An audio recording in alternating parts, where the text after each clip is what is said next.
L'info éco avec Capital. On commence par l'info pratique du jour. Si vous êtes propriétaire d'un bien immobilier, vous avez jusqu'au 22 octobre à minuit pour acquitter votre taxe foncière.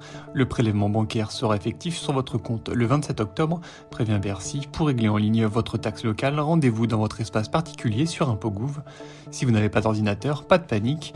Vous pouvez aussi payer avec un smartphone ou une tablette. Sachez qu'en cas de montant inférieur à 300 €, il est possible de régler en espèces ou par chèque. Mais attention, dans ce cas, la date limite de paiement était fixée au 17 octobre à minuit. Tous les détails sont à lire sur capital.fr. On enchaîne avec le chiffre du jour 50. Investir dans une location touristique peut être lucratif à condition de cibler les bons endroits. Pour aider les futurs propriétaires à trouver les bons spots, la société Prélo, spécialiste de l'achat en copropriété de résidences secondaires, a identifié une cinquantaine de communes à haut potentiel de rendement.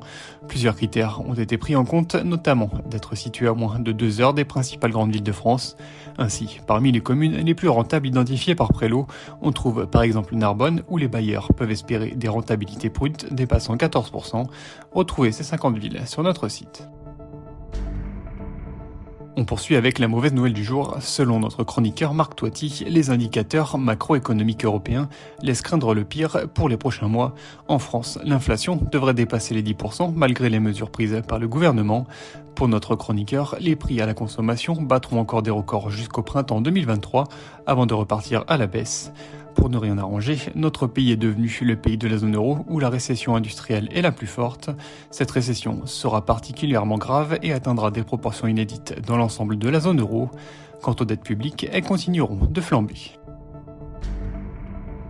On termine avec l'info insolite du jour. En juillet dernier, une édition spéciale de centaines de montres de marque Casio ont trouvé preneur en 24 heures. Leur particularité, elle arborait le logo de l'agence spatiale NASA. Mugs, maillots de bain, chaussettes.